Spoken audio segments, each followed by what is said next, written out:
Bismillahirrahmanirrahim. Assalamualaikum warahmatullahi wabarakatuh dan salam sejahtera kepada semua hadirin sekalian.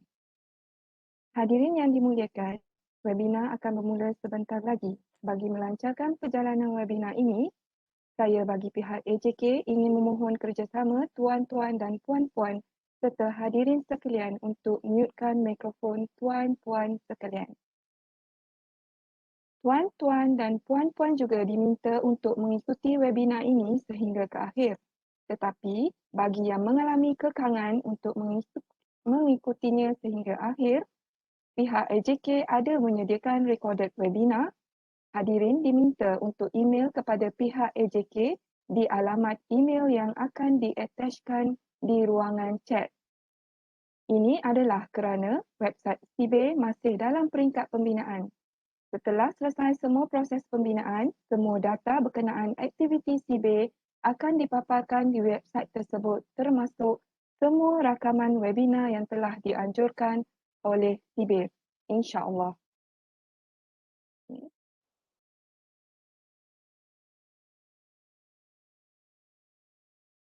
Untuk makluman hadirin sekalian juga, maklumat data kehadiran akan dikeluarkan 10 minit sebelum webinar berakhir. Okay. Kepada tuan-tuan dan puan-puan yang mempunyai sebarang pertanyaan berkaitan tajuk webinar kita pada hari ini, bolehlah menaip soalan tersebut melalui ruangan chat yang telah disediakan. Terima kasih atas kerjasama semua. Penceramah, ready ke? Okey, insya-Allah ready. Okay. Hadirin sekalian, bagi menambah keberkatan webinar kita pada pagi ini, marilah kita mulakan webinar kita dengan bacaan surah Al-Fatihah.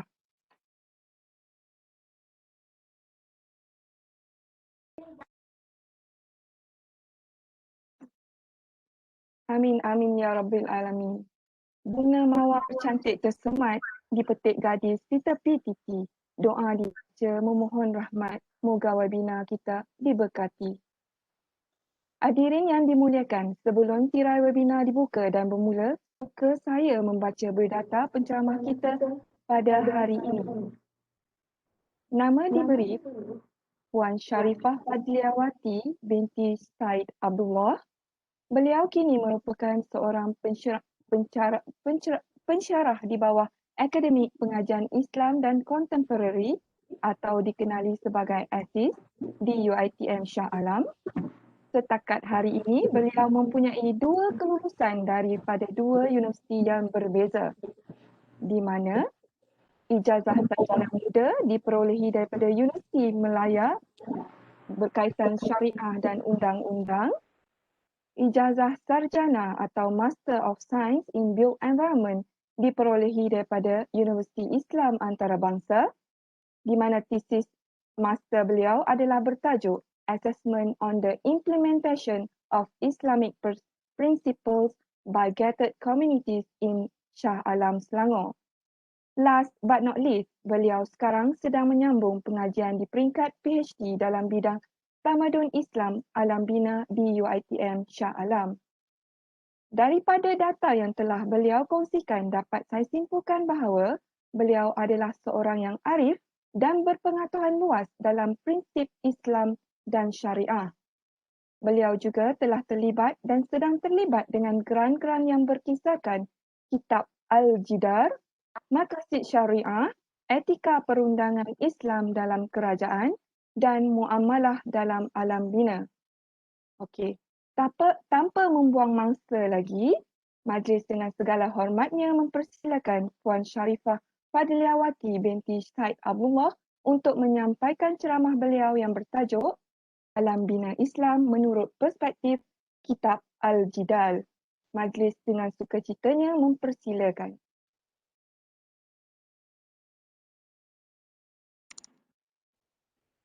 Terima kasih kepada Assalamualaikum warahmatullahi wabarakatuh. Terima kasih kepada Dr. Anis Rusniza selaku Puan Moderator kita pada hari ini, yang berusaha Prof. Dr. Jamaluddin Raidi Abdullah, Dekan FSPU, Yang berusaha Prof. Madia Dr. Nur Hidayah Muhammad Hashim, Dekan ASIS Akademi Pengajian Islam Contemporary. Yang berusaha Timbalan Dekan, yang berusaha Prof. Dr. Khairuddin Abdul Rashid, Ketua Syariah in Built Environment FSPU. Yang berusaha Prof. Madia Izan Yaakob, Ketua Muamalah in Islamic Built Environment MIBE ASIS, ahli-ahli sibel dan MIBE, para pensyarah, para pelajar, tuan-tuan dan puan-puan yang dirahmati oleh Allah Subhanahu Wa Taala sekalian. Assalamualaikum warahmatullahi wabarakatuh.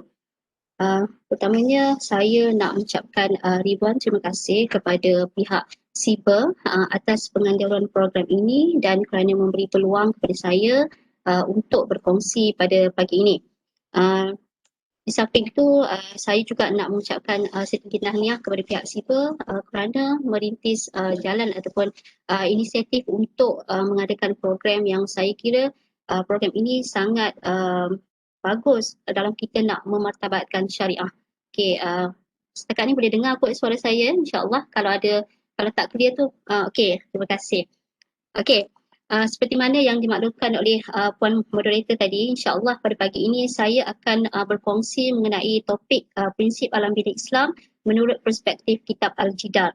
Ini merupakan sebahagian daripada hasil penyelidikan kumpulan geran kami yang baru selesai alhamdulillah pada September 2020 yang lepas. Saya nak betulkan sedikitlah apa yang Puan Moderator sebut tadi. Sebenarnya saya tidak arif dan saya tak ada pengetahuan luas pun. Sebab saya ni masih lagi dalam fasa baru start belajar. Baru sahaja berkecimpung dalam alam bina bermula semasa saya peringkat master dan baru start untuk PhD pun baru 2 bulan. Jadi ilmu ni kalau nak compare dengan puan-puan, tuan-tuan daripada FSPU, orang kata jauh lah, memang langit dengan bumi lah. Jadi apa pun saya cuba yang terbaik setakat kemampuan saya. Okey, jadi saya boleh proceed untuk saya share screen.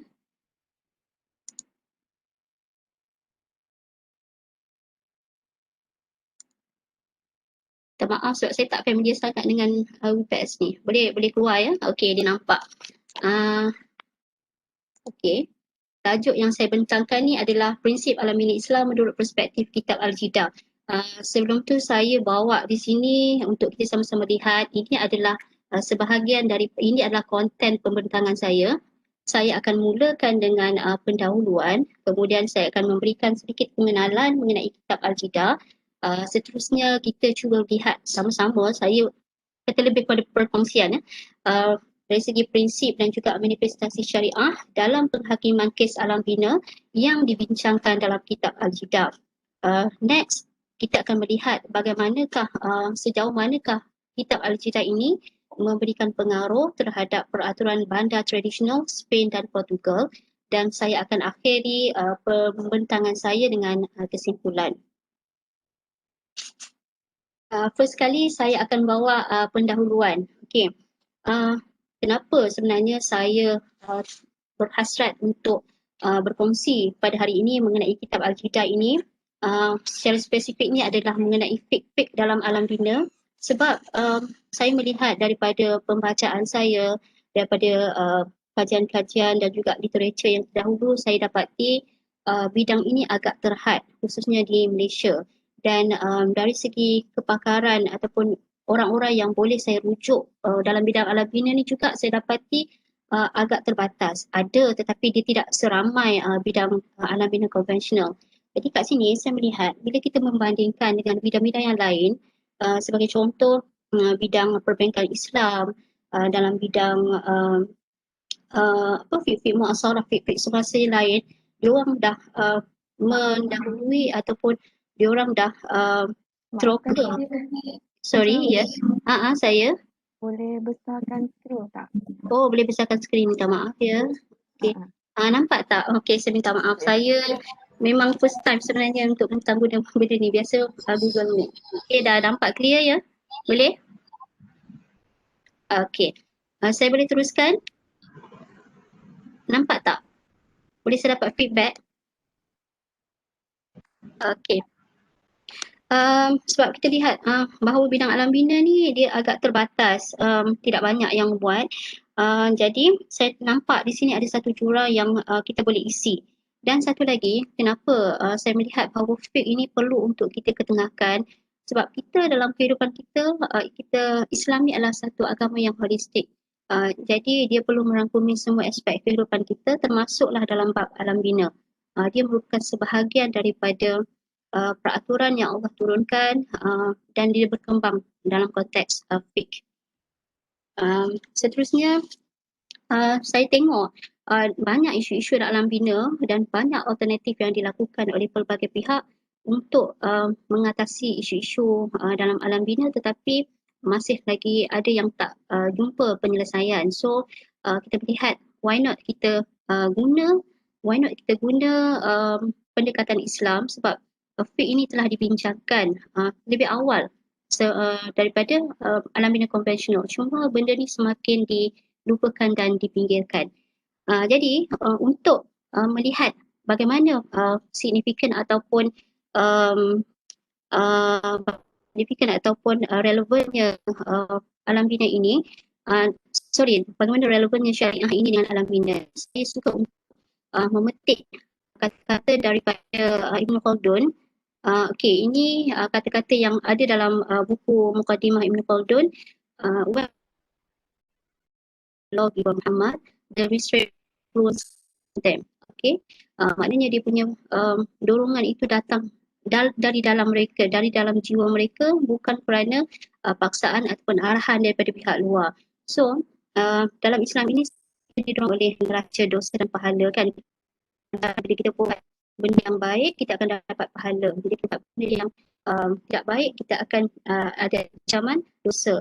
So undangan ataupun undang-undang yang datang daripada agama ini, insyaAllah dia akan lebih sustain, dia akan lebih berbanding yang datang daripada ciptaan manusia.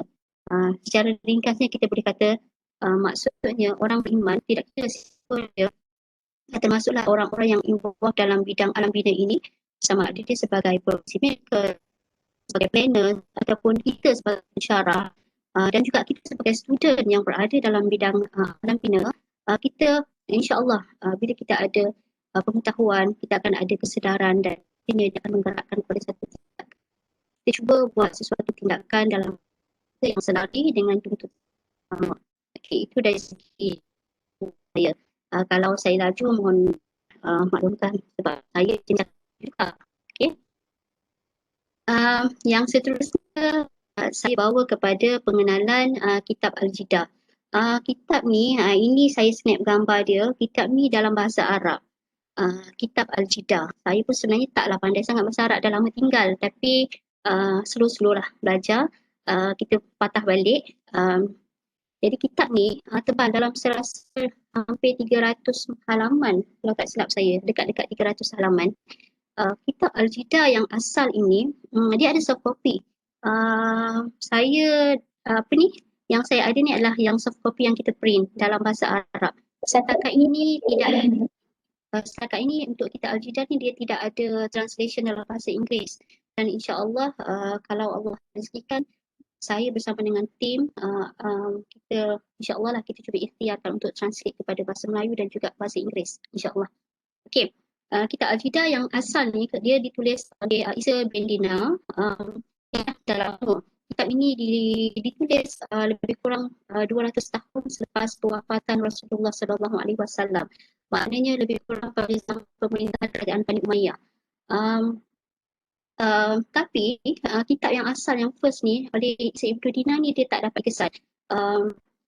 Kemudian penulis-penulis lain selepas Isa bin Dinar ni, mereka menulis semula konten yang ada dalam kitab Al-Jidah yang asal dan mereka olah semula, termasuklah oleh seorang penulis yang saya rujuk, iaitu tulisan oleh Isa bin Musa At-Tutili. Ditulis semula, maksudnya disalin balik. Jadi konten tu lebih kurang dengan kandungan kitab yang asal. Jadi kita nak lihat di sini daripada tempoh masa 200 tahun selepas wafat Rasulullah, menunjukkan bahawa fiqh ataupun hukum berkaitan dengan alam bina ini berkembang dengan agak laju. Maksudnya banyak hukum-hukum dan kepasan yang diulas yang bersesuaian pada masa tersebut. Cerita ini ada lebih 51 tajuk dan perbahasan yang spesifik berkaitan dengan alam bina. Untuk maklumat seperti mana yang diangkat oleh Prof. Madya Dr. Muhammad Adani pada minggu yang kedua, itu Prof. Madya perkenalkan beberapa kitab yang berkaitan alam bina. Ada yang bersifat kitab fiqh umum dan ada yang bersifat yang khusus. So, JIDA ni adalah kitab antara kitab awal yang spesifik dalam bidang alam bina. Manuskrip ni dia ada 4, boleh didapati di Tunis, Algeria dan juga di Morocco. Dia telah diedit, disunting oleh Ibrahim Al-Faiz. Disunting oleh Ibrahim Muhammad Al-Faiz, dan apa yang saya nak sebutkan menariknya kitab Al-Jidal ini adalah tulisan dia sangat sangat detail. Berbanding kalau kita tulis, contoh saya lah kan, kita tulis ayat dalam proposal thesis tu 3-4 baris tapi konten tu tak banyak pun. Tapi bila kita melihat kitab Al-Jidal ni, walaupun satu ayat yang kita baca, kita boleh extract banyak information dalam kitab. Okay. Yang seterusnya, kenapa ya saya minta maaf, saya tak tahu tadi ada yang request untuk okay, dah boleh dah balik.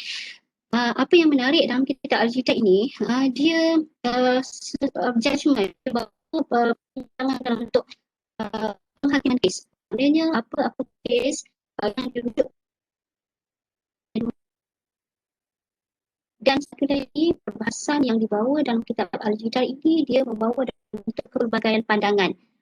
Ada yang mereka bersepakat dalam sesuatu perkara dan ada juga pandangan yang mereka berbeza pandangan. Dalam Islam, berbeza pandangan tu, khilaf tu adalah satu benda yang rahmah.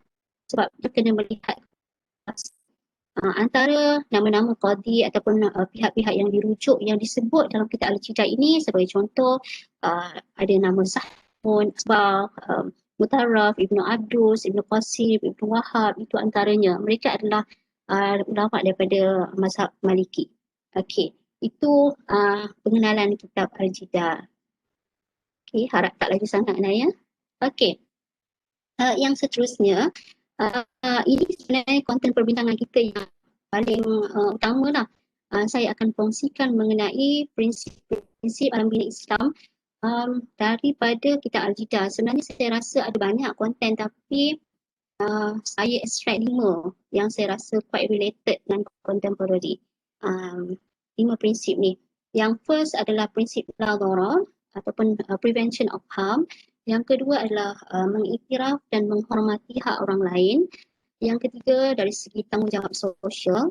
Keempat, prinsip taqaddum ataupun duluan precedence. Dan yang kelima adalah ganti rugi ataupun reforma. Okey, insyaAllah saya prinsip ni saya akan ulas dalam bentuk manifestation. Bagaimana prinsip ini di-apply pada zaman tradisional Islam dahulu dan bagaimana penghakiman dibuat. Mungkin saya tak go through detail sebab kalau nak masuk setiap skop tu tak cukup 1 jam, sebenarnya panjang. Cuma saya akan bawa dari segi introduction hari ni. Okay. Yang pertama,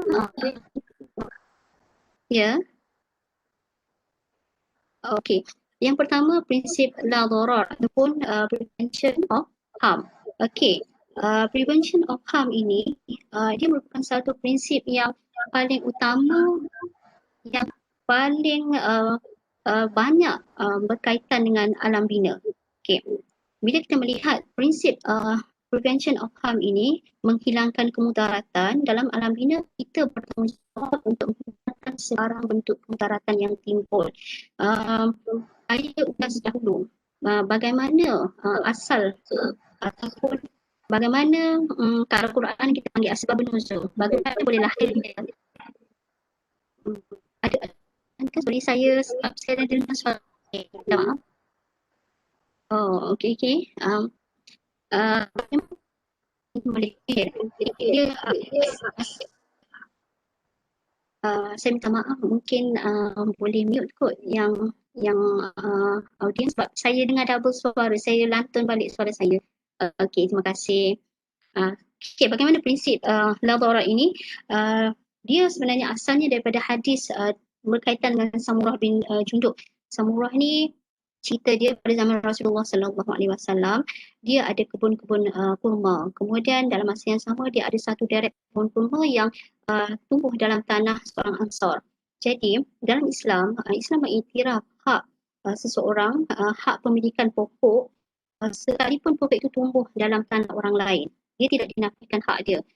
Apa yang berlaku adalah semua orang ni bila dia ada pokok di situ, dia akan setiap hari dia akan masuk akses ke tanah orang Ansar tersebut untuk observe, untuk jaga pokok dia. Dan perkara ini menimbulkan ketidakselesaan pada orang Arab ini, sebab orang Ansar ini sebab dia duduk dalam family, semacam privacy dia tu terganggu.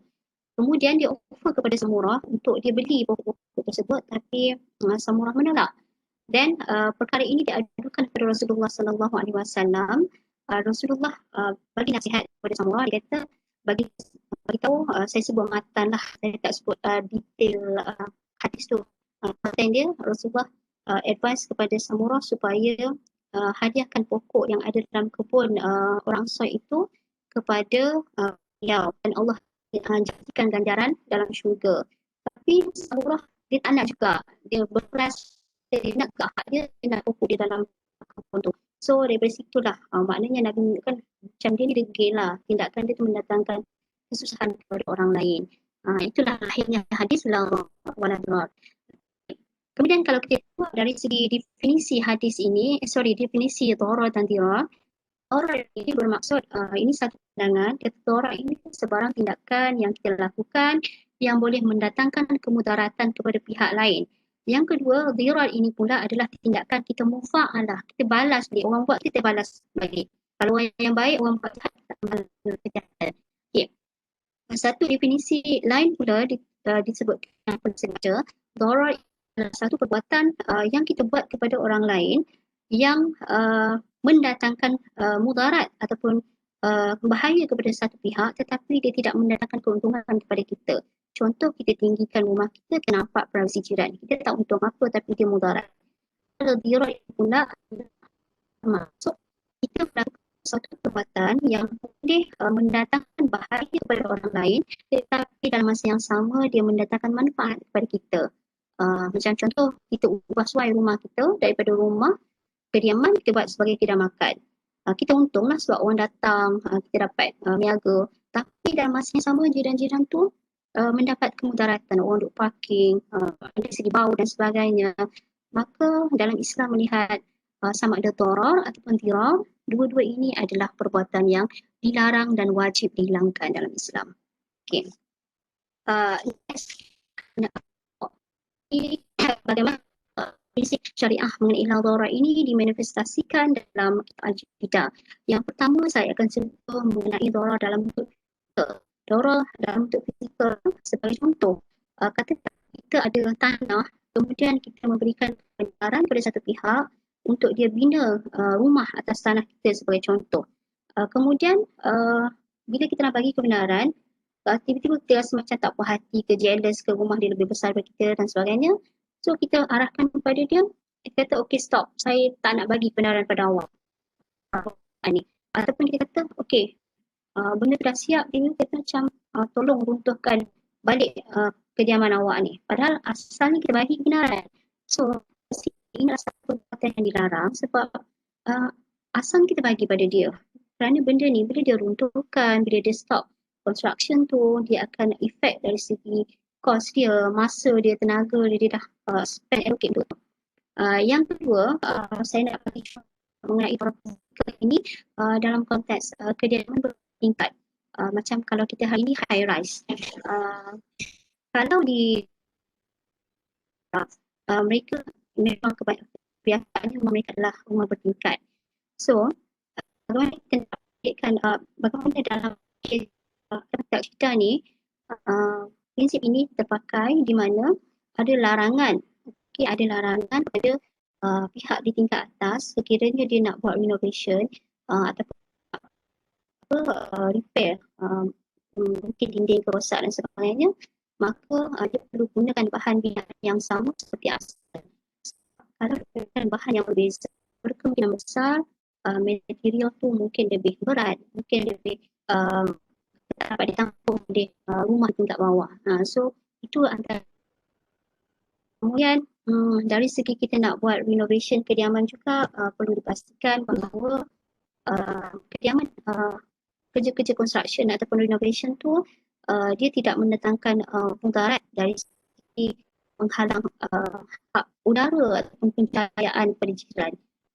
Kalau dia buat juga macam kita rasa tindakan dia bukan kita rumah kita jadi gelap sedangkan rumah kita dulu daripada dia kan.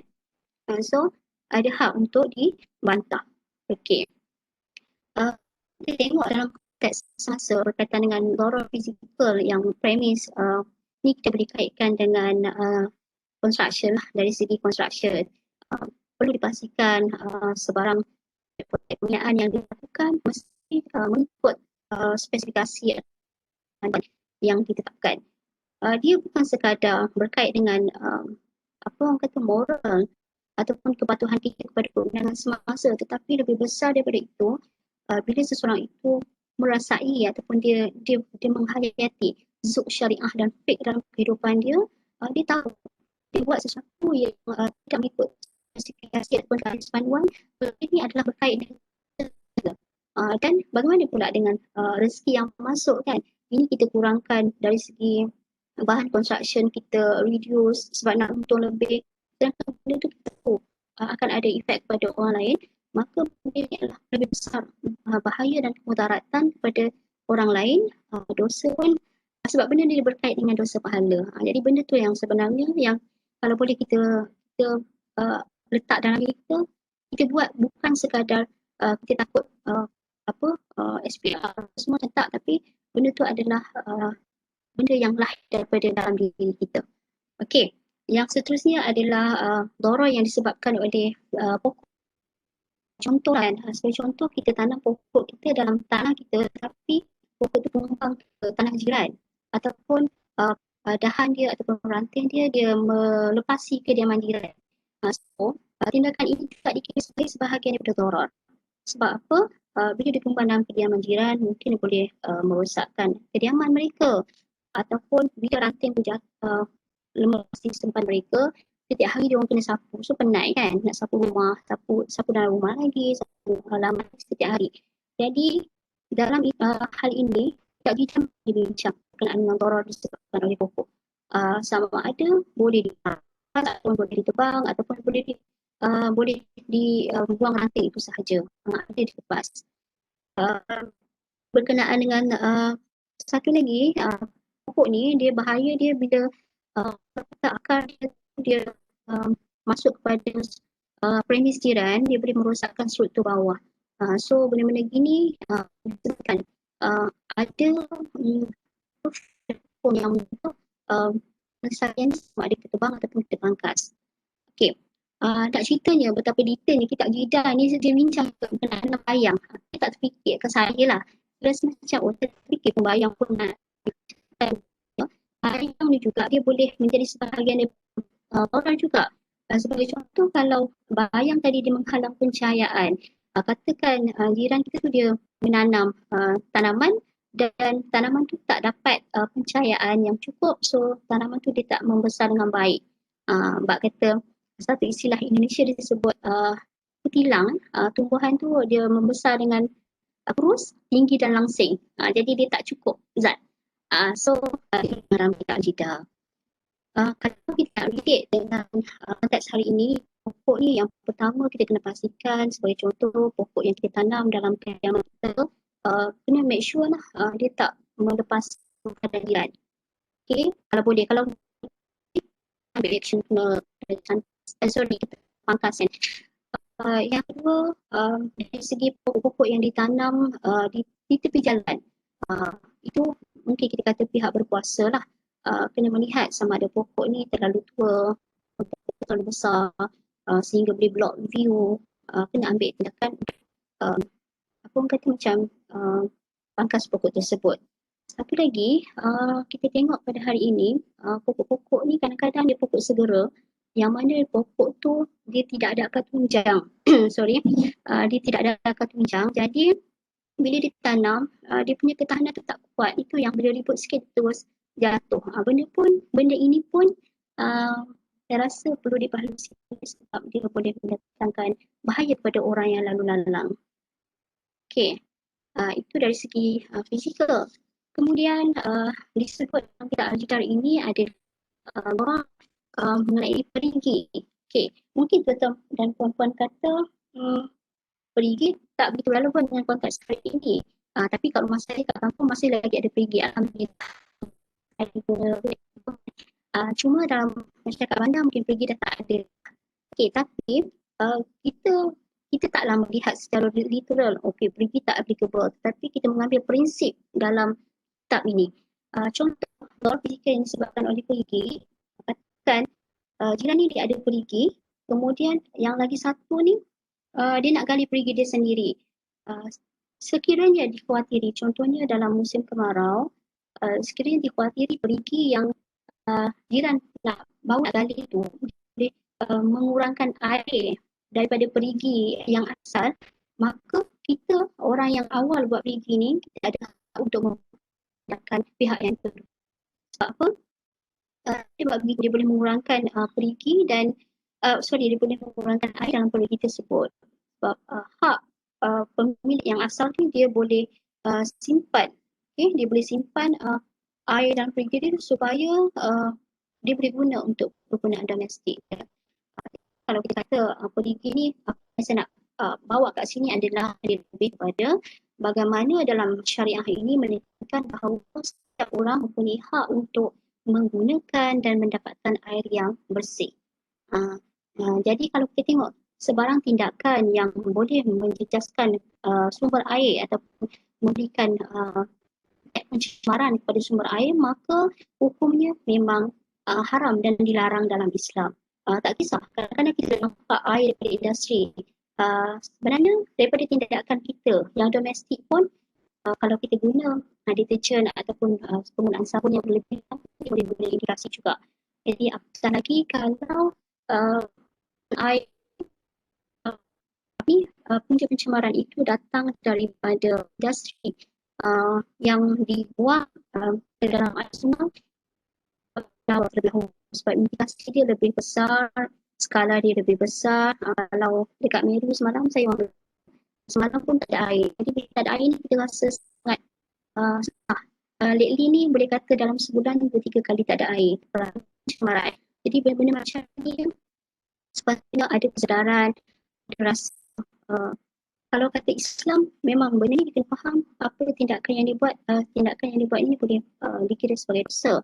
Dan kalau dia bukan Islam sekalipun, tindakan ini dikira sebagai melanggar prinsip moral. Okay. Next, saya akan perbincangan mengenai darar fizikal. Bab darar ni memang panjang. Sebenarnya banyak lagi perbincangan mengenai darar, tapi di tempat ini sahaja. Tapi prinsip yang lain tu dia tak panjang sangat lah.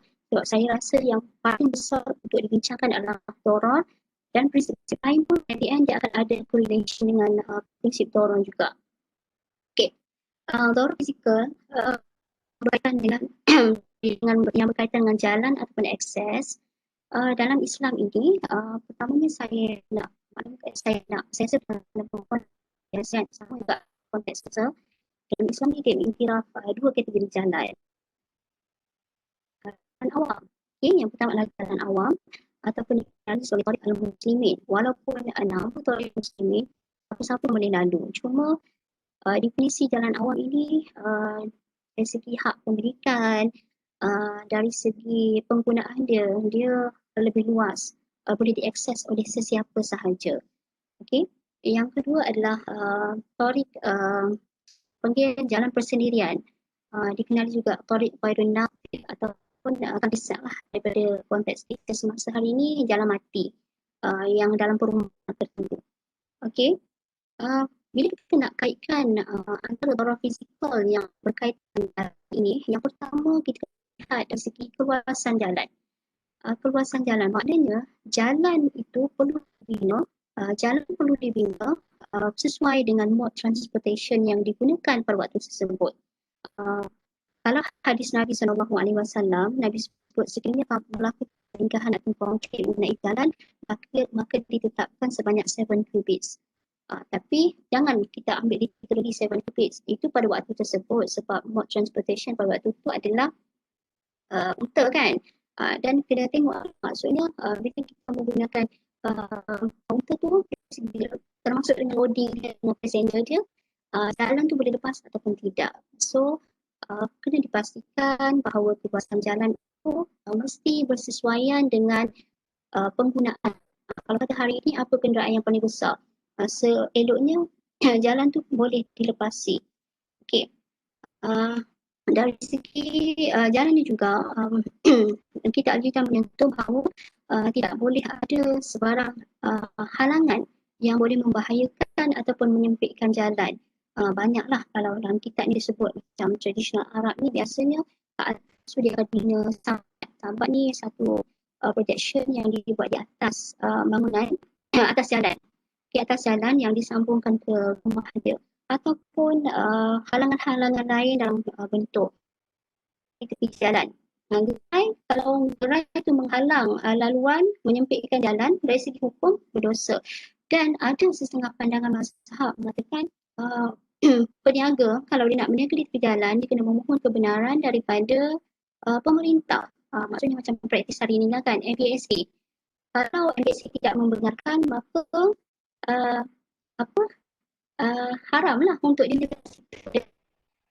dengan tapi benda ni mungkin boleh diperincikan lagi.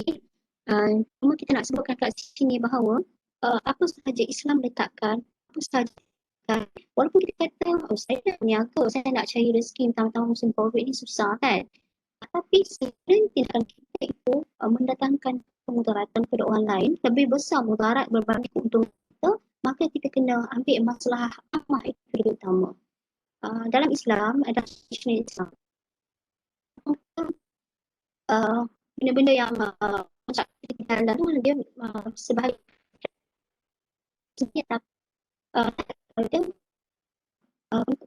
pergunakan perkasa tersebut adakah perlu meminta kebenaran ataupun as long as benda tu tidak mendatangkan bahaya kepada orang, dibolehkan. Yang tu kita tengok daripada konteks orang luar, tapi bagaimana dengan diri kita sendiri pula dari segi obstruction, halang jalan. Contoh, kadang-kadang kita ni ada sikap selfish, macam contoh saya, bila kita orang yang tak cekap bawa kereta, bila orang park di simpang dan kita rasa dia boleh block view, kita rasa tak selesa sebab dia menghalang pemandangan kita. Dan benda itu dikira sebagai satu benda yang larangan dalam fiqh. Kita park, kita rasa okey saya nak park kat sini sebab senang, kedai dekat. Saya tak nak parking yang apa orang kata macam sebab kita selfish lah, maksud personality kita saya kata kan. So kita tak sedar di sebalik itu sebenarnya tindakan kita tu boleh mendatangkan bahaya kepada orang lain. Dia tak nampak bila dia nak keluar simpang tu bahaya, boleh langgar. Dan kalau kita tengok dari segi bahaya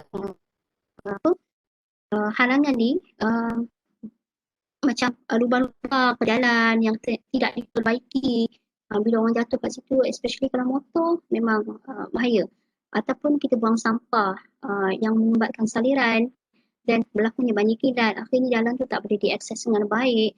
Begitu juga macam kajian saya pasal gated community, banyak juga kediaman-kediaman di bandar-bandar yang mungkin maksud saya macam ada yang membina halangan ataupun guard house, palang tu secara illegal. Dia bukan dapat approval daripada PBT tapi dia buat. So kadang-kadang tindakan ini dia boleh mendatangkan mudarat kepada orang lain sebab dia menafikan hak laluan.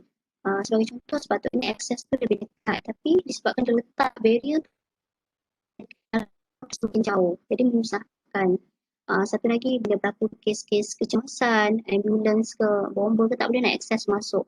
Sama juga isu jalan ni, kalau kata jalan-jalan yang tersempit pun susah juga dari segi pihak PBT nak masuk untuk collect sampah kan. So benda-benda gitulah maknanya itu antara yang kita boleh relatekan dengan hari ini. Itu berkenaan dengan jalan. Okey, saya proceed. Kalau kata saya terbabas masa ke, mohon berkongsi. Kemudian kita tengok Dora dari segi ini, dan sebut kita sebut dorang yang terhasil daripada bengkel besi. Kan bising, mesin besar yang mengganggu, boleh disrupt. Dan tindakan ini boleh dihalang. Dia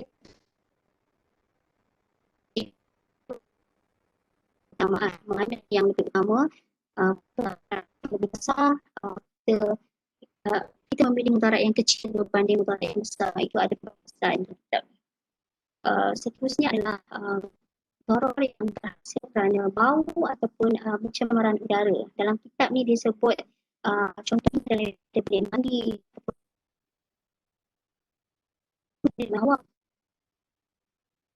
yang disebut di dua aura bau yang dia menyenangkan. Termasuk juga kalau kata kita bina sebab satu mungkin menggunakan racun yang berbahaya, yang kedua biasanya samak binatang ni yang kedua samak binatang ni dia boleh biasanya semua mati kalau tradisional lah, kalau tak mungkin dia racun lah kot. So ini bukan boleh susahkan juga tidak sediakan kepada orang lain.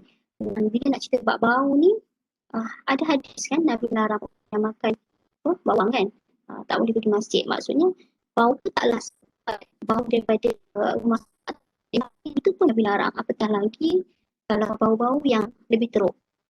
So benda ni mungkin tuan-tuan relate lah dengan konteks semasa. Walaupun isu ni paling basic, kita rasa ada benda kan. Jadi apatah lagi kalau dalam konteks semasa boleh bising kan, construction tidak ada limitation masa. That's why ada setengah kawasan dia ada had ataupun ada schedule kerja renovation hanya sebelum waktu office hour. Waktu office hour tak boleh buat waktu weekend sebab dia mengganggu. Dengan pencemaran bau udara pada hari ini banyak juga. So yang lebih besar itu lebih besar mudarat dia, lagi besar dia punya skala atau nisbah larangan dalam Islam. Okay. Saya tengok ada soalan tapi saya tak izin berjawab di akhir. Dan seterusnya saya nak berbincang mengenai darar dalam bentuk visual. Dalam Islam, visual darar ataupun fizikal, minta maaf dia lost sekejap. Dalam visual ni, Islam menekankan konsep aurat sebab dia berkait sangat rapat dengan aurat. Privacy dalam Islam, dia different dari privacy sebab kalau barat, privacy dia tak nak ada gangguan, tak nak orang. Tapi privacy dalam Islam, dia bertujuan untuk menjaga, preserve aurat. So, ditunjukkan dalam dalam kitab Al-Jiddah ini bagaimana preserve supaya tidak berlaku perubahan dari segi visual.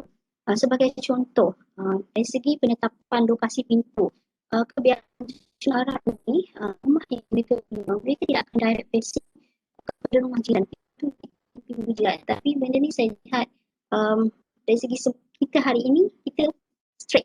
Rumah kita menghadap pintu rumah jiran. Dan satu lagi, bila kita buka pintu rumah kita, dia dah kosong. Itu dari segi prinsip kalau pandangan saya lah, saya pun tak arif tapi dari segi prinsip ni sebenarnya dia tidak preserve tidak preserve privacy. Ini kontradik dengan sepatutnya kalau orang Arab ni bila jiran dia buat pintu kat sini, dia akan alihkan kedudukan pintu dia supaya tidak menghadap. Sebab mereka sangat jaga privacy. Begitu juga kalau kata dari segi apa tu macam ada lubang kan, dia akan tutup. Dari segi tingkap, kita hari ini tingkap kita memang senari dan kadang-kadang tingkap kita pun kaca yang boleh orang nampak. Tapi mungkin adalah kita pasang langsir dan sebagainya.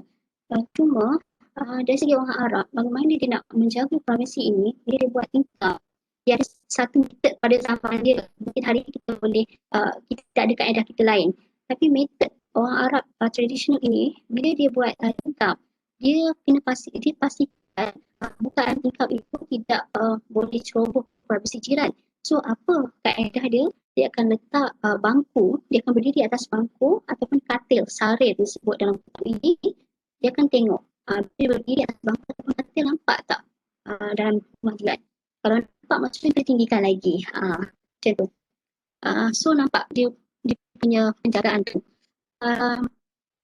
Okey, yang seterusnya sekiranya apa orang kata macam rumah kita tu menghadap pada jalan. Macam contoh kalau tadi saya lalu dekat area section 7 kan, bila dengan section 7 kita duduk di jalan raya, kita boleh nampak tingkat rumah jiran ni, kita boleh nampak apa yang ada dalam rumah tu. So kalau ikut konsep ni dia tidak begitu syariah compliance lah. Sebab dalam katanya dia kena ada jarak yang sesuai supaya orang yang lalu dalam tak nampak maksudnya boleh meminimumkan penglihatan dia tak boleh nampak direct. Cuma kalau jalan awam ni biasanya sibuk, cuma musim PKP ni dia agak clear, so kita bawa slow tu kita boleh nampak. Okay, so di situ perlu ada kadar jarak yang sesuai supaya kita nampak rumah orang, dalam rumah orang. Kita duduk dalam kereta. Apatah lagi kalau kita berjalan kaki lagi tinggi possibility untuk kita nampak privacy. Okay, walaupun ini dia boleh sediakan skrip atau boleh menyediakan kedudukan dia untuk mendatangkan kemudian saya nak cerita bahawa betapa Islam ni menekankan konsep privacy, termasuklah bila kita bina masuk menara masjid kan. Menara masjid tradisional dulu bila dia nak azan dia tak pakai macam kita. So muadzin dia akan naik ke atas. Bila dia naik ke atas, sekiranya dia naik dan dia boleh nampak aurat ataupun nampak orang rumah jiran tu, maka dia kena runtuhkan, pihak masjid tu kena runtuhkan menara tersebut, kena tinggikan lagi supaya tak ceroboh. Okay. Maaf ya, berapa sekarang? 47. Okay. Ini dari segi saya panjang bahasan dia sebab apa-apa pun memang kena balik pada prinsip. Terusnya dia akan masuk kepada yang kedua, mereka menghormati hak yang lain. Okay. Dalam Islam, prinsip ni dia tidak terbatas kepada konsep harta, tapi penggunaan pada harta itu sekali. Yang saya nak bincangkan kat sini dia ada dua hak irtifak dalam konteks moden disebut sebagai servitude rights. Okay? So ada hak minum dan hak siraman, hak aliran, hak laluan akses, hak ta'ali. Hak ta'ali ni yang dia ada dua. Satu melibatkan hak penghuni atas dengan penghuni bawah, dan satu lagi hak ta'ali ni dia melibatkan macam mana ya, kita renovation yang kita meninggikan premis kita, boleh menghalang hak pencahayaan ataupun mencuri privacy. Itu termasuk kategori hak ta'ali. Termasuk juga hak jiwar kita kongsi dan dengan jiwa. So dalam Islam mengiktiraf hak irtifak. Sebagai contoh saya katakan dalam hakul murur, hak laluan. Okey, hak laluan, sekiranya tidak ada akses lain yang kita boleh untuk sampai ke tanah kita, melainkan kita terpaksa lalu melalui tanah jiran, maka jiran tu dia kena berikan kepada dan kita boleh lalu. Cuma kan ada pandangan mengatakan sama ada hak itu diberikan secara percuma pun dia tak akan, tapi yang bermakna kita berikan sebagai sebahagian daripada filantropi. Tapi nak ceritanya bila kita diberikan hak laluan, maka kita sebagai pengguna ini tak boleh berlebihan. Sekadar keperluan dan sampai mendatangkan mudarat kerosakan kepada pihak yang ini sama kes macam yang di awal tadi, kes yang ada pokok kebun Amazon tadi. Okey. Mungkin kita tengok ada beberapa hak yang mungkin tidak begitu kita praktis pada hari ini. So, untuk hak ahli dan hak sebab okey. Mungkin dia menemukan macam hak hak laluan masih juga dengan hak ta'ani di atas dan bawah. Termasuk juga hak luar kejiranan masih lagi dalam hal macam kita tengok sebab itu tak ada akses kepada selamat semua, tetapi kita guna internet, kita ada kabel elektrik, so itu alasan hak irtifak yang maknanya kalau kata kabel tu duduk dalam jalan, kita bagi untuk dipapaskan ni. Dari segi yang itu sama juga macam hak hutan ni bagi yang high rise dia dah atas rata kan, so benda tu dah digubal oleh kuasa bertujuan untuk menjamin keharmonian masyarakat masyarakat. Undang-undang yang baik maksudnya kalau benda tu bersesuaian ataupun selari, baiklah, tak ada masalah. Okay. Yang berkenaan dengan hak harta. Okay. Hak terhadap harta dalam Islam mengiktiraf hak pemilikan hak untuk memiliki harta dan yang disebut harta dia, tetapi mesti melihat sama ada tindakan dia itu mendatangkan mudarat ataupun maslahah kepada orang lain. Jadi bila kita sebut dengan harta ni dan dinding sebab tu kita nak cerita konflik tentang dinding dan juga premis. Banyak dikupas tentang ini. Ada rumah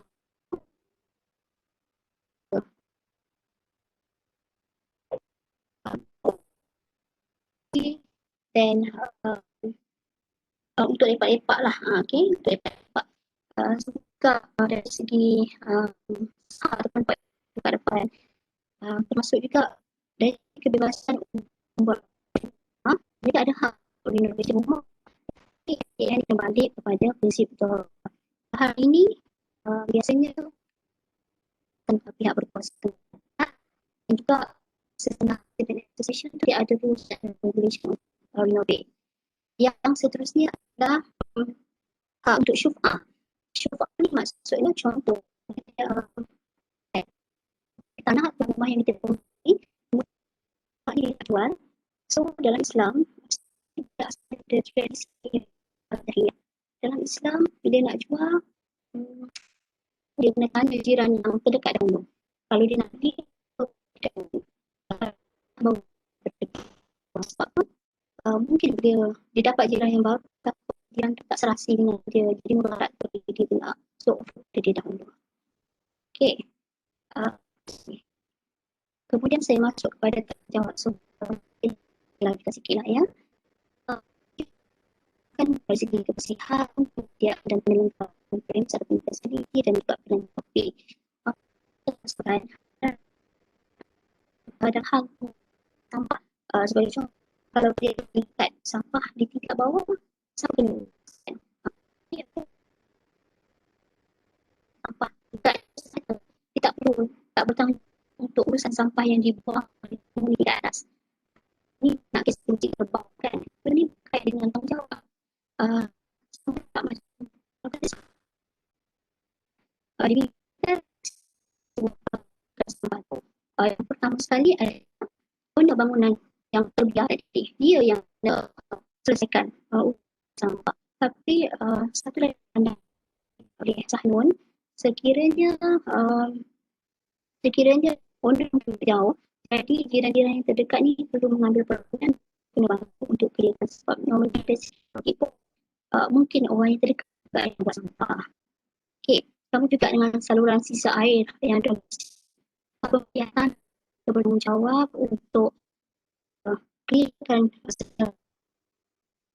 pengurusan sampah pada hari ini.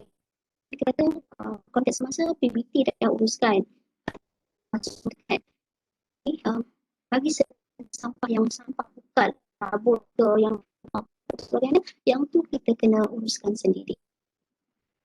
Okey. Kemudian lagi dan pegelaran fasiliti. Biasanya di zaman tradisional Islam ini kemudahan dia diikuti, termasuklah air ke masjid, tempat mandi awam, dibangun melalui instrumen wakaf. Banyak tak perlu kita suburkan, sebab bila disediakan oleh fasiliti dari segi penyelenggaraan, mereka lebih bertanggungjawab.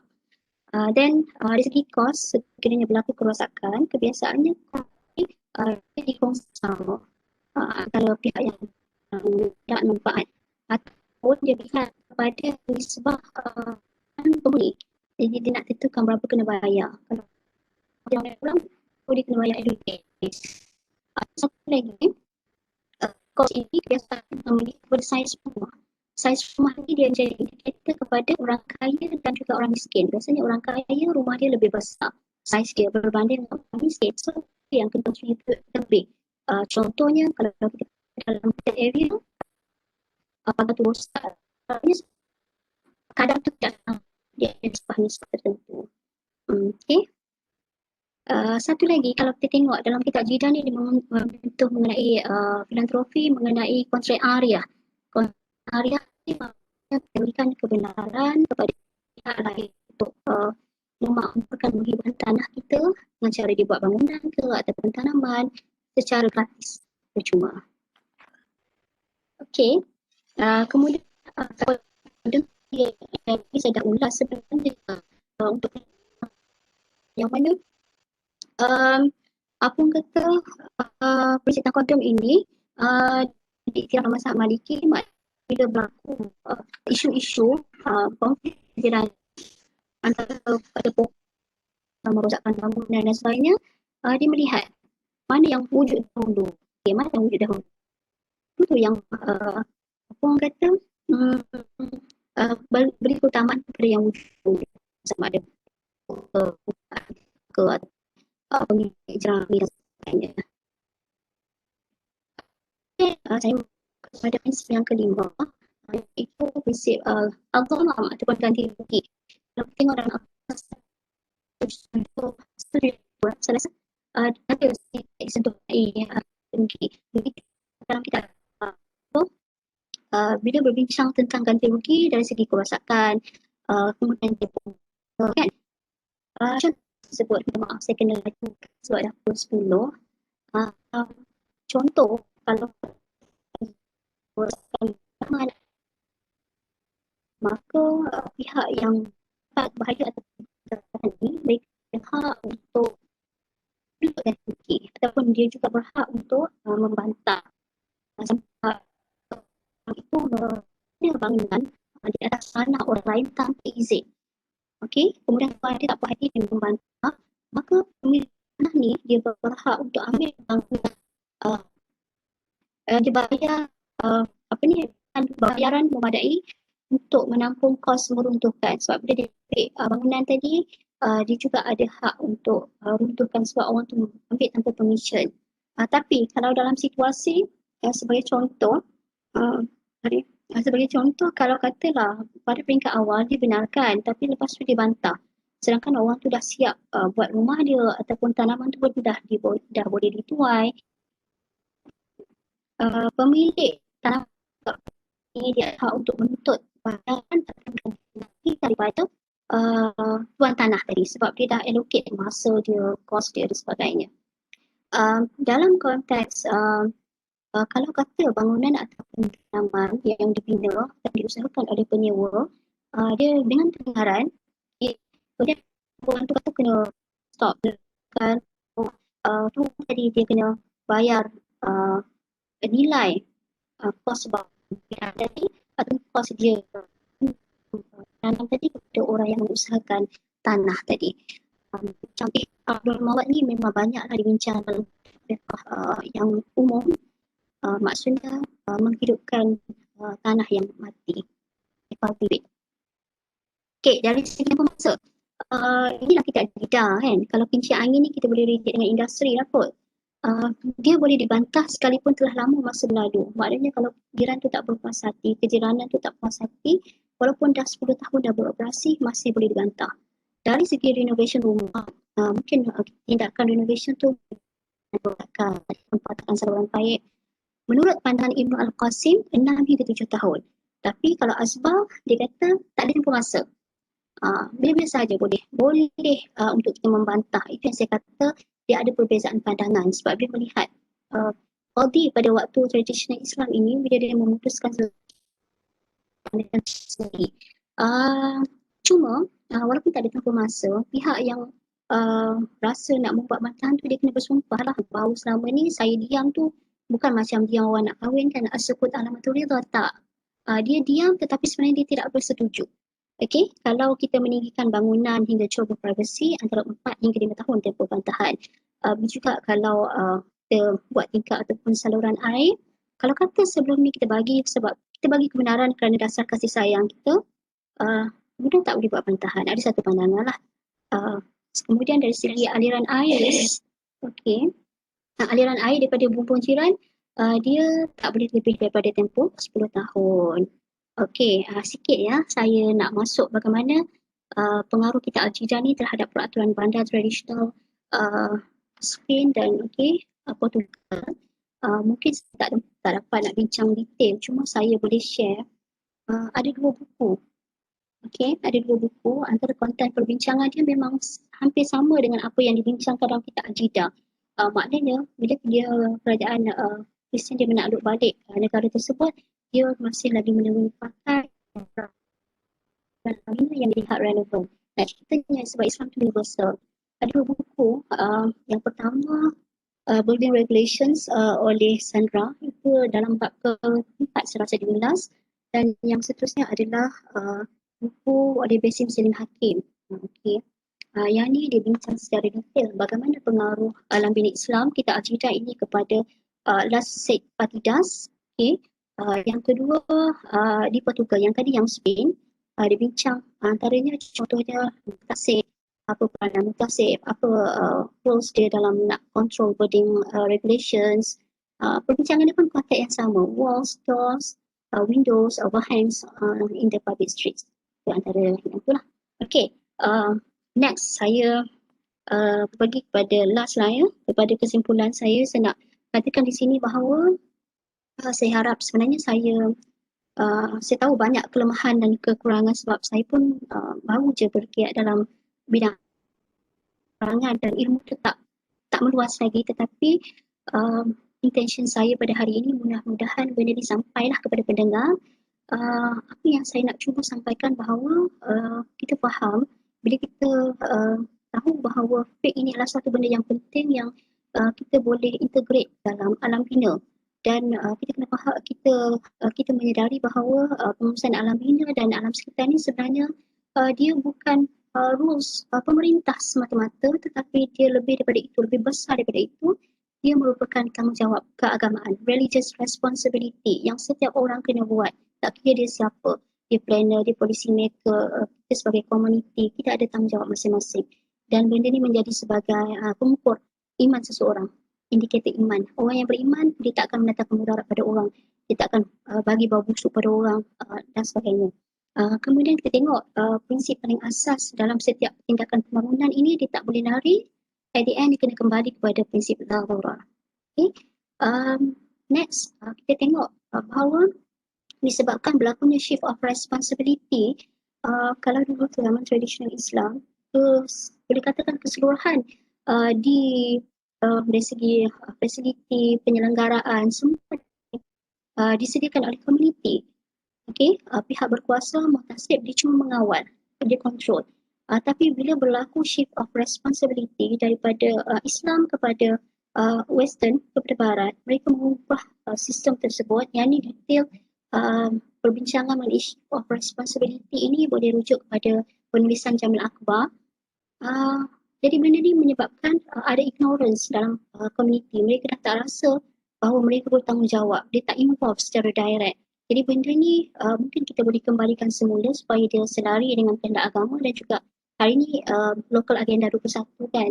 So itu antara benda yang kita kena perkasakan semula. Next saya nak sebutkan bahawa kita melihat fiqh ini, apa yang saya bawa contoh Al-Jidal ini sebab Jidal ni kitab terawal alam bina. Fiqh ini dia sentiasa berkembang. Dia berkembang dan dia dinamik, dia fleksibel. Dia boleh disesuaikan dengan konteks semasa. Cuma dia memerlukan fatwa dan juga ijtihad daripada pihak yang pakar.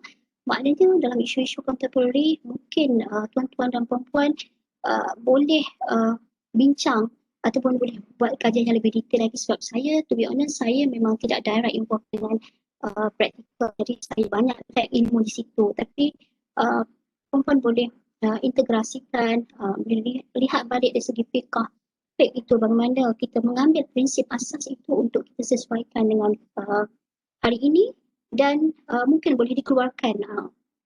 First kita boleh bermula dengan sharing ilmu, knowledge seperti mana program kita pada hari ini. Kemudian mungkin boleh pergi kepada kodifikasi perundangan ataupun boleh masuk kepada fatwa dan ijtihad semasa. InsyaAllah kita go through ke arah itu insyaAllah. Jadi apa yang kita buat ni sebagai satu merintis jalan. Islam adalah way of life. Kita nak masuk Islam fisil mikafah, masuk Islam keseluruhan. Tak boleh ambil separuh tinggal separuh. Yang ni kita rasa macam tak boleh, tak sesuai dengan moden. Tak, sebenarnya sesuai. Jadi kita ambil alam bina ini juga sebagai satu tanggungjawab. Ia adalah sebahagian daripada ibadah. Dan yang terakhir saya nak share bahawa isu-isu dan penghakiman yang dibincangkan dalam kitab Al-Jidal ini membuktikan bahawa fiqh Islam ini dia sangat relevan untuk menjaga kelestarian dan benda ini selari dengan SDG. So sekadar itu saja daripada saya untuk hari ini. Saya minta maaf secara peribadi sekiranya ada kelemahan dan kekurangan saya sebab saya kena mengaku bahawa saya tidak ada dari segi praktis. Benda itu saya kongsi dari sudut fiqh yang saya pulangkan semula kepada tuan-tuan dan puan-puan dalam bidang untuk melihat bagaimana untuk kita integrasikan boleh praktiskan dalam konteks semasa.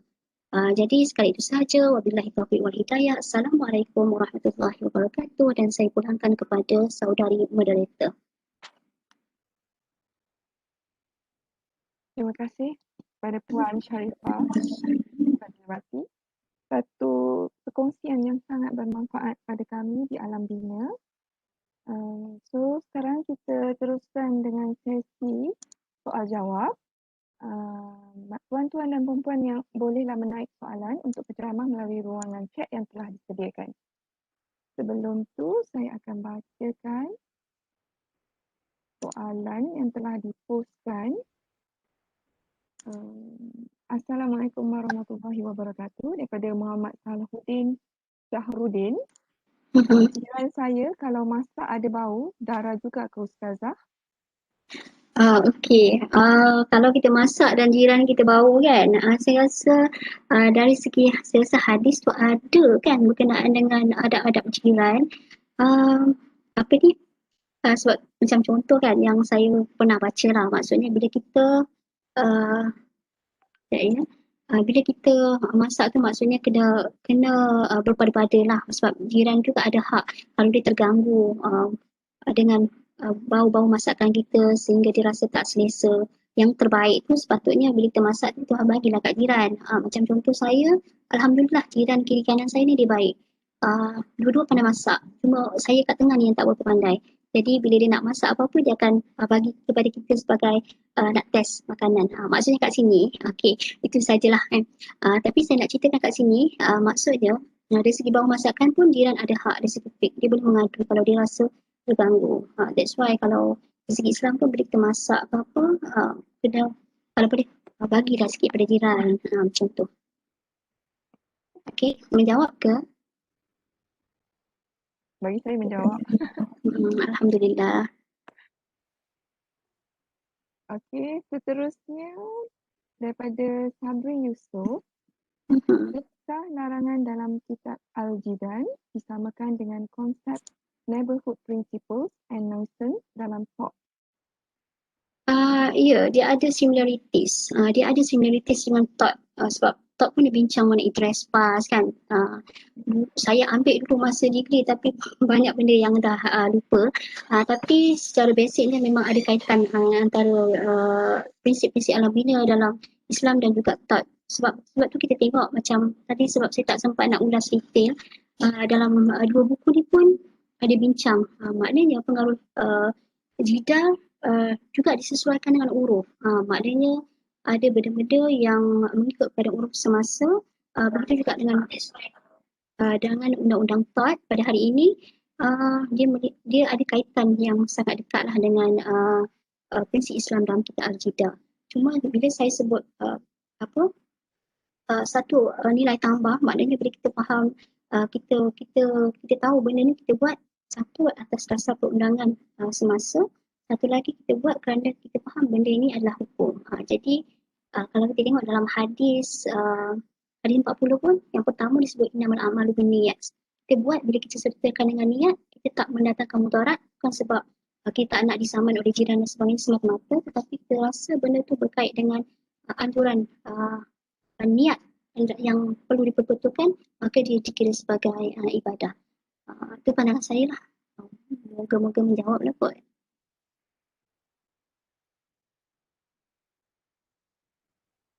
Okey, terima kasih. Huzairah Arsyad, adakah jawapan anda dijawab?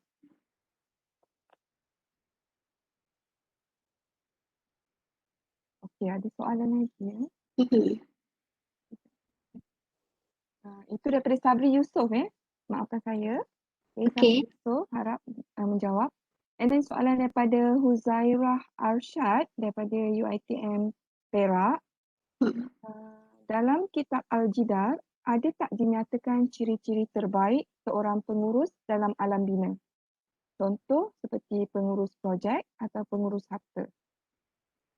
Okey, setakat yang saya baca lah kan, dia tak sebut secara direct. Kalau orang kata karakter terbaik pengurus tu, saya rasa mungkin boleh refer dalam Muhtasib, perbincangan yang menyebut tentang Muhtasib, dan juga ada satu lagi dipanggil sebagai Al-Arif saya rasa. Tapi dalam Al-Jidal dia tak direct kepada karakteristik pengurus projek yang terbaik. Cuma kita boleh tengok antara orang kata secara indirectly bagaimana mereka turun untuk menghakimi, bagaimana judgement yang dibuat melihat kepada keadaan pada waktu tersebut. Saya mungkin satu lagi saya cadangkan mungkin boleh refer kepada buku tulisan Ibn Ar-Rami, I'lan bi Ahkam Al-Bunyan. Sebab Ibn Ar-Rami ni dia sebagai practitioner. Bila dia menulis, dia mengembangkan konten dalam kitab Al-Jidal, dan dia menulis satu lagi dalam konteks dia sebagai orang yang praktis. So bagaimana dia mengulas tu secara tidak langsung lah saya rasa ada. Tapi direct tu tak ada. Untuk direct boleh refer Muhtasib. Dalam bab-bab hisbah pun ada, tetapi dia tak secara kata detail. Tapi indirectly ada. Mohon harap menjawab lah kot. Okay.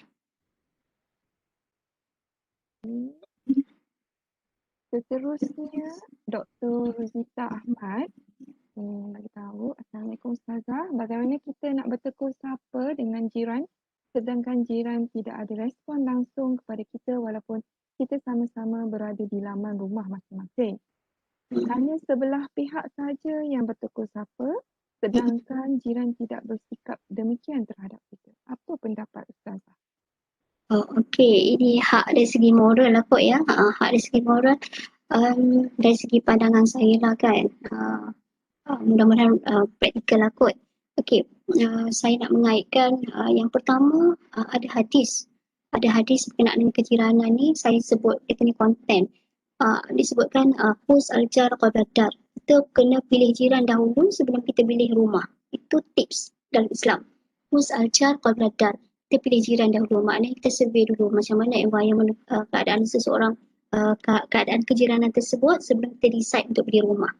Itu apa kata panduan yang diberikan oleh Islam, tapi mungkin banyak benda yang kita dah miss. Sebab hari ni kadang-kadang kita beli rumah, kita tengok design rumah tu cantik, itu yang menjadi ukuran pertama kan. Mungkin lah, tapi mungkin ada yang praktis macam tu. Yang kedua, saya nak bawa satu hadis Nabi menyebutkan antara indikator kebahagiaan seorang Muslim ini bila dia ada jiran yang baik. Bila dia ada, itu disebut dalam hadis, boleh refer hadis. Bila dia ada jiran yang baik, maknanya bila kita ada jiran yang baik ni memang bahagia. Macam doktor yang bertanya soalan tadi, Alhamdulillah doktor adalah jiran yang baik, tetapi ditakdirkan dapat jiran yang mungkin tak, orang kata tak ngam lagi lah kot kan, mungkin tak ngam. So antara benda yang saya rasa mungkin boleh dipraktiskan yang disebut apa orang kata lebih praktikal, mungkin boleh mulakan dengan bertukar-tukar makanan kot dulu, sebab orang ni biasanya dia cepat cair kot dengan bila kita share makanan. Dan Islam pun sebut kalau kita masak kan, bagi pada jiran. So kita boleh praktis yang tu dulu. Kita bagi bertukar-tukar makanan. Yang kedua, macam yelah kita faham hari ni kadang-kadang orang ni dia tak dengan keadaan hari ni dia rasa dia tak selamat, dia tak percaya je walaupun jiran sebelah pun dia rasa macam insecure. Jadi satu lagi kerana faktor mungkin kerana kesibukan kerja, balik rumah tak sempat, so duduk tu dia tak nak bercakap. Tapi insyaAllah cuba mulakan dengan orang kata bertukar-tukar makanan tu. Cuba try dulu lah kot, sebab saya bila jiran bagi makanan tu kita rasa macam sangat happy. Tambah-tambah dia kalau jiran saya ni 2-3 kali seminggu tu dia akan datang bagi makanan. Jadi kita rasa macam terhutang budi. Boleh cuba tips dulu. Kalau dia tak okey lagi, susah juga boleh communicate dalam WhatsApp group ke. Benda ni payah nak cakap sebab ada orang yang dia mungkin dia introvert ke, dia tak biasa nak macam tu. Kita tak faham mungkin keadaan orang tu kan, tapi at least kita mencubalah usaha. Kalau dia tak respon juga, dari sudut kita dah lepas lah kot. InsyaAllah. Doa lah, banyak doa. Walaupun kata doa tu macam doa, tapi doa tu sebenarnya betul kan. Kita benda yang tak nampak tapi sebenarnya dia punya implikasi dia besar. Cuba insyaAllah. Mohon maaf lah kalau tak menjawab, tapi saya harap mungkin boleh try dulu bagi makanan. Kalau jiran tu tak nak juga makanan, boleh hantar kat saya, Kak Meru.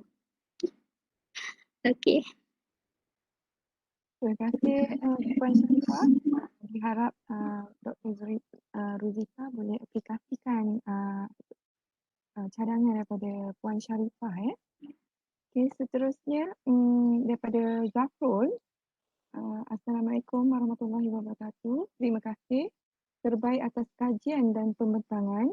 Cuma nak tanya tentang kaitan tiang menara komunikasi dan tiang-tiang elektrik yang ada efek terhadap masyarakat yang berkenaan. Bagaimana? Okey. Yang tadi tu mungkin saya sentuh dari segi switch right. Maksud saya macam contoh mungkin tiang elektrik kita tu, mungkin tiang elektrik yang dikongsi tu diletak dalam tanah jiran sebagai contoh kan. Kabel tu kan, maksudnya katakan orang tu kata, jiran tu kata sebab benda ni dalam tanah saya, so saya tak nak bagi share pada awak. Awak tak boleh guna kabel yang sama. Maksud saya mudarat tu dari segi civil rights. Macam tu. Jawab ke? Dia mungkin bukan direct damage yang macam kita bincang dalam bentuk oral fizikal tadi, tapi maksud saya bila kita tak memberikan hak untuk dia dapat perkongsian tu. Dah jawab ke? Ke tak? Mungkin dari segi... Assalamualaikum. Boleh saya sambung sikit? Saya bertanya berkenaan dengan wave yang pada arus elektrik yang ada efek kepada manusia tu. Contohnya katakan kalau katakan daripada kajian orang yang duduk di sekelilingnya mungkin mendapat kanser. Ini yang aliran elektrik yang besar tu. Bukan yang elektrik di tepi jalan. Oh, okey. Okey, terima kasih. Okey, sama-sama. Saya dari segi impact kesihatan lah maksudnya kan. Maksudnya dari segi darar, kalau ada kajian membuktikan benda tu mendatangkan kemudaratan dari segi penyakit, maka maksudnya dari segi pihak yang berkuasa mungkin boleh buat dari segi jarak tu dijauhkan sedikit daripada kediaman. Itu yang saya boleh nampak lah. Tapi Saya rasa mungkin ada dalam pendengar ni yang lebih arif dalam bab ni. Itulah saya sebab antara saya punya gap saya adalah saya tak ada sangat information ataupun knowledge berkenaan dengan dari sudut praktikal. Tapi saya melihat kalau apa yang dimaksudkan oleh Tuan tadi, sekiranya tiang elektrik itu mendatangkan mudarat dari segi penyakit, maka perlu ada prevention daripada pihak pelaksana. Kena ada. Cuma method tu wallahualam, mungkin tuan-tuan dalam bidang tu lebih arif lah. The profit rela is 300 per set from model halal and 250 per set from model. I made a mistake here. Should be wow, it's a big mistake actually. So can you correct me here? So it will be Z equal to Apa tu? 100x, yeah.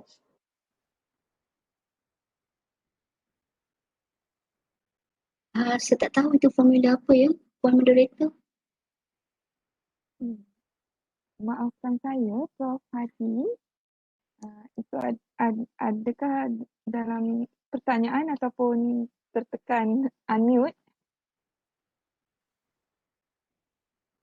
Tak apa, nanti kita tunggu Prof. Hadi punya respon. Okey. Okey, untuk attendance purposes, sila isi form yang di-attachkan di ruangan chat ya. Dan saya nak menjawab untuk sharing the recording seperti mana yang telah saya terangkan di awal, di mana siapa yang ingin mendapatkan recorded version of this webinar boleh email kepada kami di alamat email yang akan saya attachkan. Ini adalah kerana website eBay belum selesai lagi pembinaan dia. So kalau selepas selesai dia pembinaan website eBay, semua aktiviti eBay akan dipublishkan dalam website itu. So untuk this stage, please email us first in order to get the recorded version. Okay. And then soalan seterusnya daripada Suraya Siti Nadia. Salam Ustazah.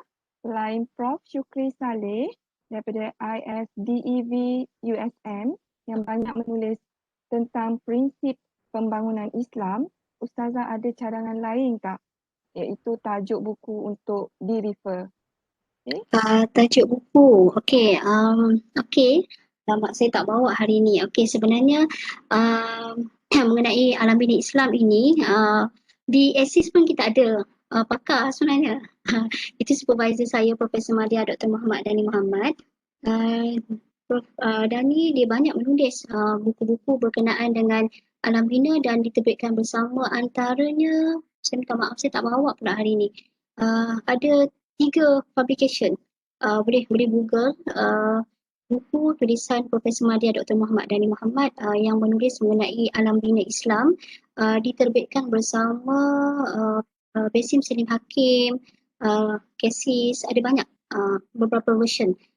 Cuma saya tak bawa hari ni, minta maaf. Itu antara buku-buku yang kita boleh refer, dan di ASIS kita ada muamalah in Islam, muamalah in built environment. Kita ada satu grup pengkaji yang banyak knowledge pasal prinsip Islam ni.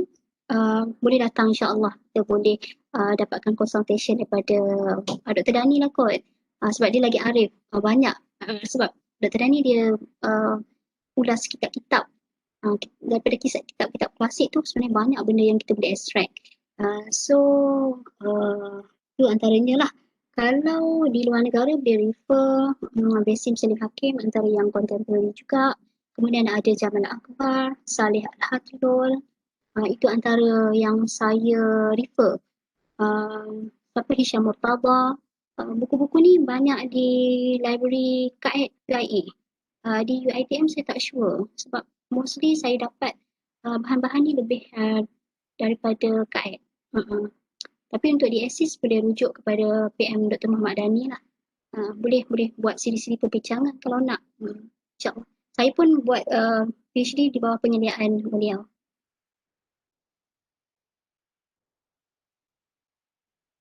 Okey. Terjawab Alhamdulillah. Okey, seterusnya soalan daripada Khairul Effendi bertanya berkaitan dengan pipe air yang dilepaskan ke jalan dan lalu ke bahagian jiran tapi tak masuk ke kawasan rumah. Okay, contoh dia air yang dilepaskan ke air. Okay. Okey. Dia berkaitan hak servitut juga kan. Uh, maknanya kalau dia tak masuk tapi dia melalui depan tu, memang itu adalah laluan yang dia ada sahaja, maka dalam Islam dia mengiktiraf hak tersebut.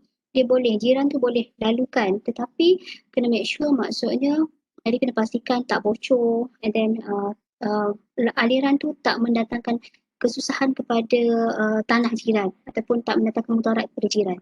Tapi dari segi servitude right, dia ada hak dari segi Islam. Boleh. Cuma itulah kadang-kadang kita tengok macam contoh hak laluan kan. Banyak isu-isu kalau di kampung, dia tak aware mengenai servitude right ni. Dia tak bagi sebab dia kata, okay, ini tanah saya, ini hak saya, so saya takkan bagi you access. Sedangkan benda tu ada dibincangkan dalam fiqh. Boleh, jiran ada hak, tetapi sekadar minimum yang dibenarkan untuk kegunaan yang purpose yang dispesifikkan sahaja. Dia tak boleh sampai mudarat. Okay.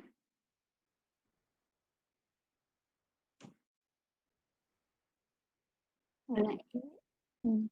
Ramai yang Ustazah untuk perkongsian yang sangat bermanfaat. Alhamdulillah. Pertanyaan boleh dipostkan di ruangan chat. Dan sekali lagi saya ingatkan, dapatkan recorded version of this webinar, please email kepada AJK di cb.fspu@gmail.com ya. Isi attendance form yang telah dikepilkan di ruangan chat. Okay. Masa pun mencemburui kita. Sekarang dah pukul 11.27. Ya. Okeylah. Okay. Okay, Puan Soalan pun dah Moderator. tak ada kan? Oh, okay. Puan Moderator, mungkin sebelum stop tu saya nak minta maaf lah atas kelemahan dan kekurangan saya. Sebab macam saya sebut tadi lah, banyak ilmu tu memang tak ada lagi. So saya pun dalam proses belajar.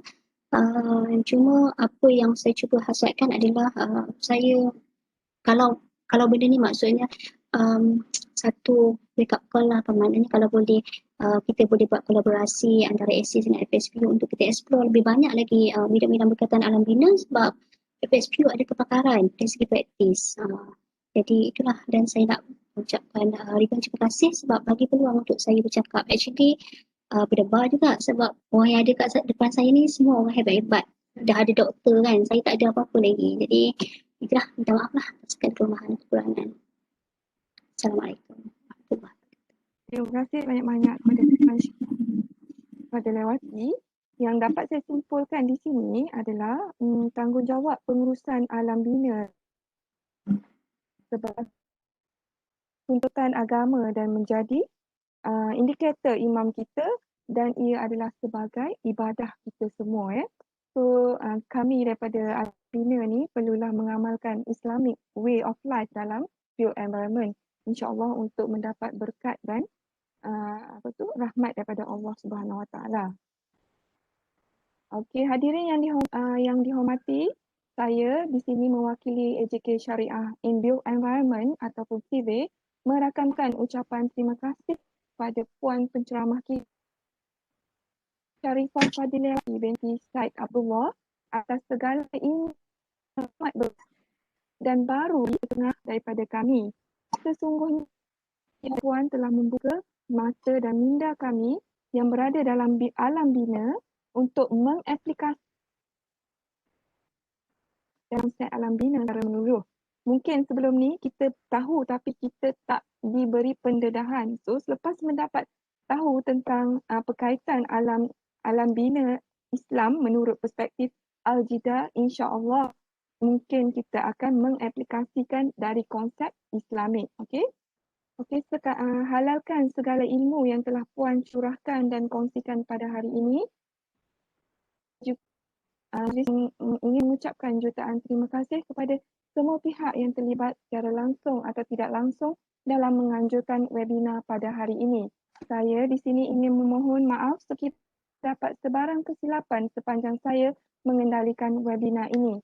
Akhir kata, sekian wabillahi taufik wal hidayah. Wassalamualaikum warahmatullahi wabarakatuh. Kita akan bertemu lagi untuk sesi webinar yang seterusnya iaitu 2 minggu dari tarikh hari ini. Sekian, terima kasih.